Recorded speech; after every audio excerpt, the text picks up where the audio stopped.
Not all interior designers set up their own company straight away. Today's guest found employment at a well-known paint company, which really helped her to hone her expertise and build her confidence ready to start her own business.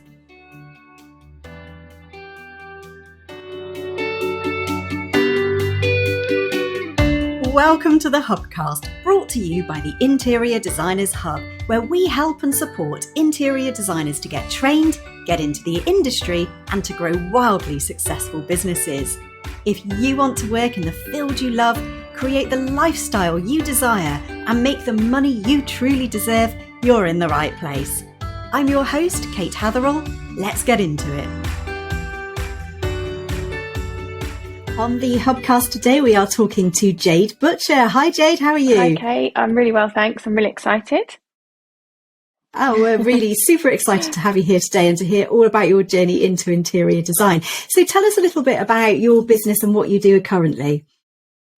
So I have an interior design business. I kind of slowly transitioned from being a colour specialist into now doing full interior design.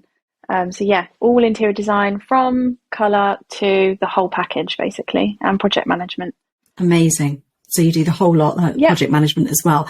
And is that something that you have always done, or is interior design something that you came to sort of as a second or subsequent career? No. So when I was looking at what I was going to do at university, when I was, how old are we, 18, I'd always loved interior design and I wanted to do interior design. And I did some open days at university. I went to, I think, 3 or 4, and then chose my universities. And then I just had a mad moment where I decided that's not what I want to do. I want to do fashion. So then did the whole kind of process again and got some places to do fashion promotion and ended up in fashion. And even till to this day, I still don't know what made me change my mind. I have absolutely no idea. I think maybe I was kind of like, that long ago, is it really feasible to have an interior design career? Like, how hard is it to get into the industry? How many people actually want that? Is it just for people that, you know, the really, really, really high end, which wasn't necessarily what I wanted to do.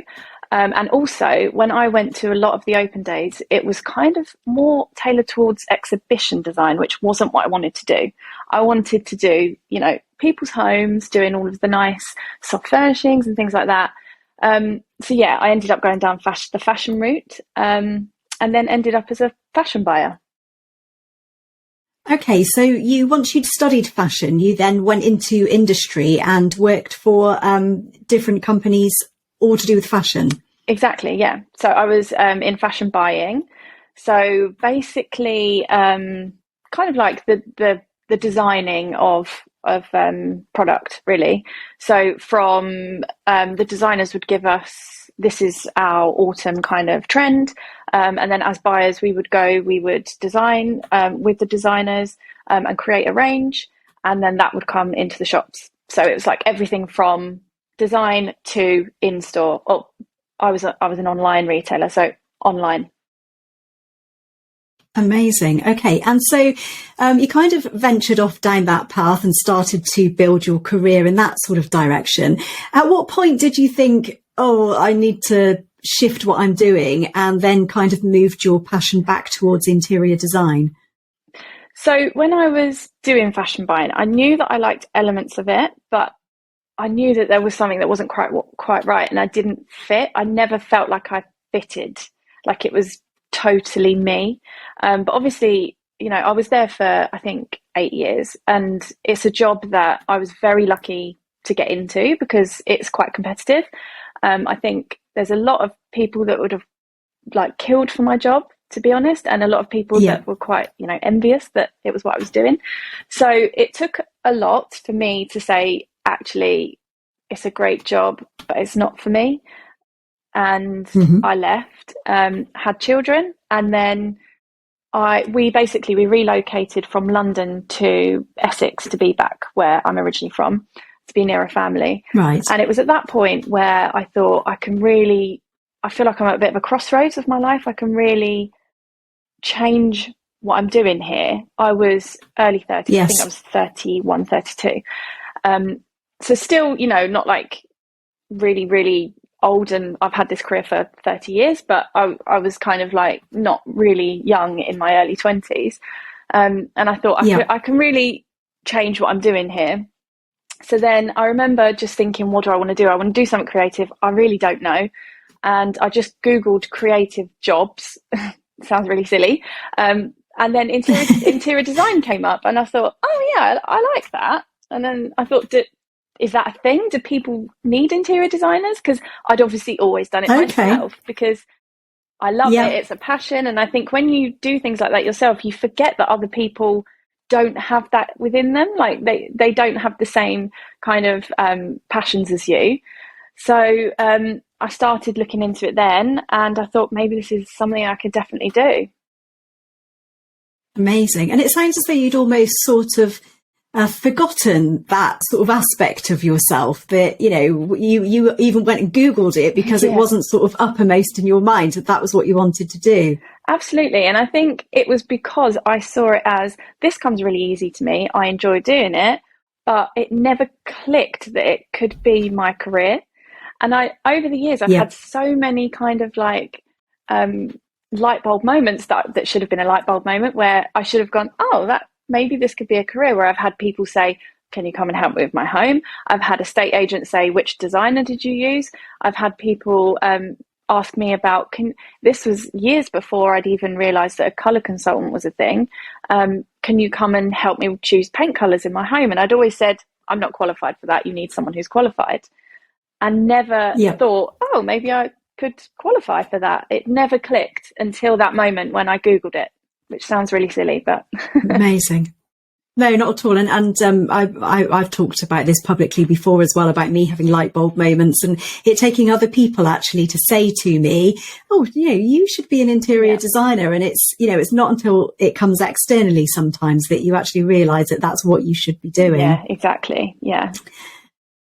And so did you then just suddenly say, right, okay, I'm going to throw myself headlong into this? Or, how did you go from? So at this point, presumably you're staying at home, you're looking after your children, and you're thinking, right, what do I do next? So how did you then make your next steps? Yeah, exactly. So I just had my second child. So she'd just been born, and I like to do things.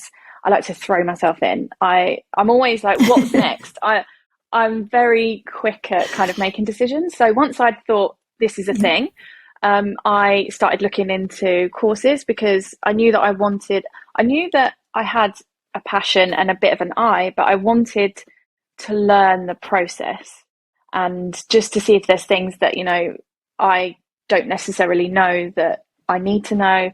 So then I looked into courses, and then that's when I found your course, and I did the 5-day challenge, which, if you don't know, it's 5-day free challenge to see, because I thought if I like this, then it's definitely, for me. So I did the 5-day challenge and immediately signed up for the diploma. And then, because I like to throw myself in, I started getting clients straight away. I didn't charge, obviously. It was friends and family. And I said, can I help you when you do your home? And did it as if it was a client, and started straight away, basically. Amazing. So you didn't even get to that point of finishing studying. You just, right, this is it. Yeah, I've made that decision, and now I'm all in and starting to do this for other people. Yeah. Did you feel kind of, nervous about designing for friends and family, because you'd obviously, apart from your own home, which is beautiful, and I know you've got a beautiful Instagram account as well with your home, but was there that sense of, it's one thing to do it for myself, but to do it for somebody else, that's a completely different ballgame? Yeah, massively. But I think in my head, I thought, and I don't want this to come across in the wrong way, but I thought, if I'm going to make mistakes, it's better to make them with people I know. So I thought, I'm going to learn along the way. I don't want to be charging people and be making mistakes, with them. But at least if it's my mum, we can kind of think, okay, right, how do we deal with this? And then I thought, with problems that come up, I can learn that way. And for me, experience is everything. That's mainly how I learn. So through the diploma, I got my kind of process, and, how to do things, and then the experience was what can go wrong, and practically, you know, how things work and timescales and, you know, all things like that. So yeah, I was nervous. Amazing. But I thought, so those, not as nervous as if it would have been a real client. And you know that your mum's going to forgive you at some point. Yeah, exactly. Brilliant. Okay, so you took on those first few clients then, friends and family. How did you then move into paid work? So my first kind of real paid work was actually, I got a job. I applied for a job, and it was when I was doing one of the modules in the diploma. It was the walls and floor module, and we had to find a wallpaper for, I think it was a bedroom. So I was on Little Greene's website, and I just stumbled across a vacancy for Little Greene in one of their showrooms in London. And I thought, I'll apply for it. As I said, I throw myself in. So literally, I saw it, I applied, and told my husband after. I said, I've applied for a job. And he was like, what? and then the next day, I got an interview, and within 2 days, I'd got the job. So I was working within, I think it was a month later, I was working at Little Greene.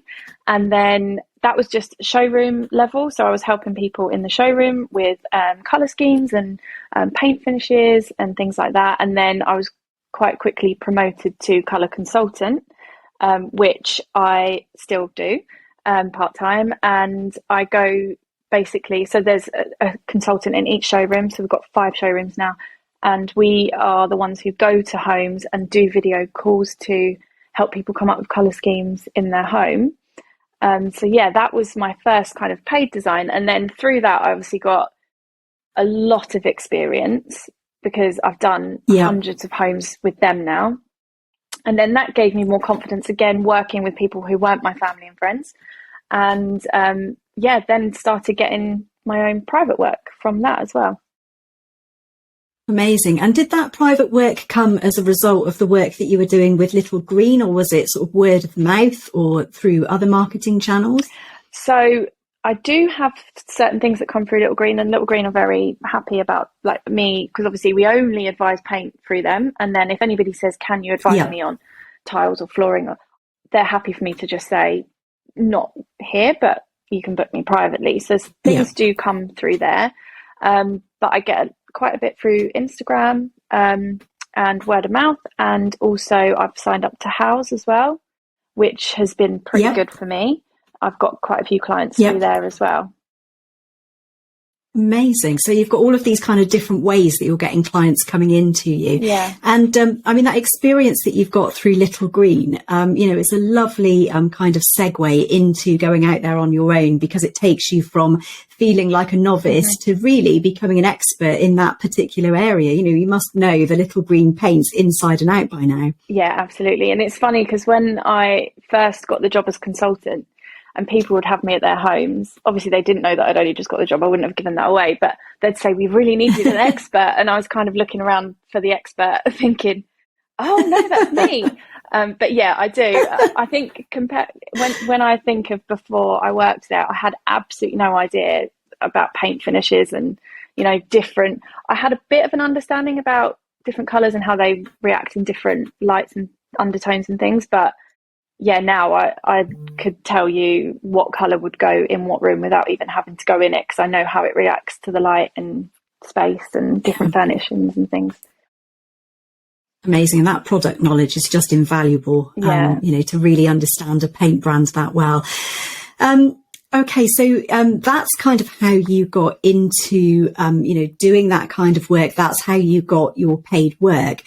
You had talked earlier about that feeling that, is this a real thing? Do people really need interior designers? And that was something that perhaps had dissuaded you from doing a degree in it at the beginning. And then later on, you thought, is this still a thing? Has your opinion on that now changed? Are you now sold on the fact that, yes, interior design is, absolutely a career, and that there are people out there that want this service?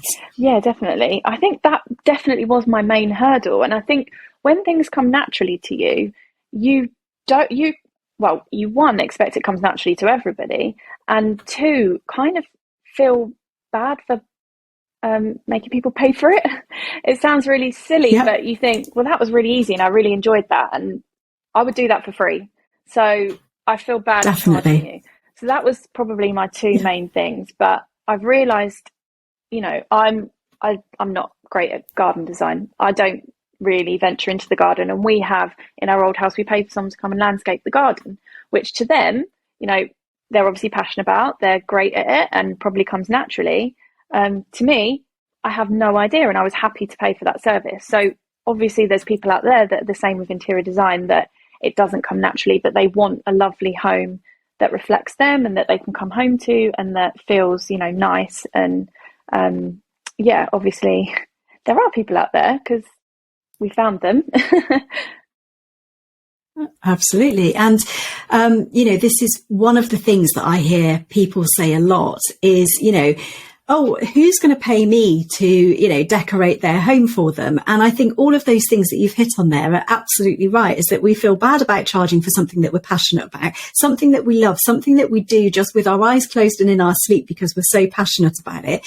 But it's also quite eye-opening to realise that not everybody has Instagram accounts that are full of interiors, and not everybody watches all of the design shows, and that it actually is quite a niche thing. Exactly. And I think, you know, people want, especially since COVID, people really appreciate their homes now and, you know, really value that it's kind of your sanctuary.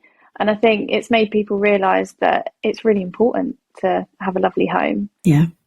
Yeah, absolutely. And I think we've seen that continuing, you know, after the kind of, you know, the main period of time that we were all locked down and, you know, really suffering with COVID. But as time has moved on, that still seems to be continuing. And it's almost like it's woken up in people, this feeling of, you know, home and the sense of wanting to have that beautiful space. Yeah, definitely. Sure. I think people really appreciate it now. And thinking back to, you know, either perhaps at that point where you were, shall I do fashion, shall I do interior design, or even later on, what sorts of things would you want to tell your younger self, or what would you change about the way that you've done things? I'm not one to regret anything. I don't regret anything that I've done, or I try not to, because I think, and I wouldn't change anything. When I went to university, I met my husband. So if I didn't go, I wouldn't have met him. So that's a big thing. Also, I did learn a lot of skills that I took with me from fashion that I now do. And I do think if I'd have done interior design at university, I don't know that I would have, thinking back to me in my university days, I don't know if I would have put as much into it as I did and do now. Because obviously being so much younger and it's not as important. Whereas now I feel like it's really important and I feel kind of ready to do it now. So I'm happy with the way things have gone and the experience that I've got. And obviously my husband and kids, that I would never have met him if I'd have gone to a different university. So I would just tell my younger self, just do it, enjoy it, and just put a lot of effort into it and just be yourself, really. Absolutely. And I think it takes some time, doesn't it, for us to kind of really understand ourselves and understand what we want out of life. And that doesn't always happen, you know, sort of immediately early 20s. Yeah. And part of it is about going through that sort of journey of life, isn't it? And really finding out who we are and what sorts of things light us up as well. Yeah, exactly. I think we have to make such big decisions when we're 18, 20 years old. Yeah. And you kind of think, oh my God, this is going to be the rest of my life. But it doesn't have to be, clearly, because so many people do have career changes and, you know, you learn something at every point. And I think the main thing is just to make sure that you're happy and that you're still enjoying what you do. And if you're not, then change it. And I always try and urge people to do this. Don't sit in a job that you hate because you've got a mortgage and that you need to pay for. Because every time you put it off, you're just delaying that, and you're just even, you know, get unhappier and happier by the day. So just do it as soon as you feel like, I want to change and I'm not happy. Just go for it. Absolutely. And I also think as well that it's never too late to do it either, especially, you know, if you're going to be working freelance as well. There really is no age at which you say, no, you're too old to do that. And we have people that contact us, you know, in their 40s, 50s and beyond that want to become interior designers. And we always say, absolutely, go for it. It's never too late to do it. Exactly. And I think, like, obviously, if you're a little bit older, you've got more experience and you've got more things that you can take with you and use, like, the transferable skills that you've got to starting up your own business as well. And I think the older you get, the more confident you get. I think having my own business now, I couldn't have done that 10 years ago. I wouldn't have had the confidence to do that. No way. So, yeah, I think you just, with every year you grow, and it's definitely never too late. I love that. Absolutely. Okay, Jade, it's been really interesting hearing about your story, how you've gone from, a kind of related career in that it's creative, but into doing something that you're really passionate about, and that kind of segue that you've had with your work with Little Greene as well, which I'm sure has been really invaluable. Yeah. Before we end the session today, are you happy to play a game of Designer This or That? I would love to. Amazing. What an enthusiastic response. Okay, so we've got 1 minute on the clock. Okay. I'm going to give you pairs of options and you need to choose which is your best. Don't overthink it. Just whichever one comes to mind first. Are you ready? I'm ready. Let's do it. Bower and Ball or Dulux? Bower and Ball. Geometrical, botanical? Ooh, geometrical. Linen or silk? Linen.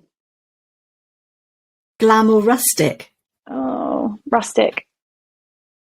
Art Deco or pop art? Art Deco. Changing rooms or interior design masters? Interior design masters all day long. Of course. Yeah. Floral or plain? Floral. George Clark or Kevin MacLeod? George Clark. 100%. Brass or chrome? Brass. Carpet or hard flooring? Oh, depends on the room. Hard floor. Scandi or boho? Boho. Spots or stripes? Maximalist or minimalist? I'm somewhere halfway, but I would say maximalist. Amazing. That was really fun. Jade, we are out of time. I enjoyed that. Brilliant. Jade, thank you so much for coming and joining us today. And it's been really interesting to hear your journey. So thanks once again. Thanks so much for having me. It's been really fun. Thank you for tuning into Hubcast by the Interior Designers Hub. If you've enjoyed this podcast, please take a screenshot and share it to Facebook, Instagram, or your favourite social media channel. Make sure to tag me in at Interior Designers Hub and let me know what you enjoyed about this episode. I reply to each and every comment. I'd also like to offer you an incredible free gift, which is going to show you the exact roadmap that you need to take to become a wildly successful interior designer. It shares our secrets to business success. If you'd like to get your hands on that, head on over to interiordesignershub.co.uk/roadmap right now. Thanks so much for listening, and I'll see you next time.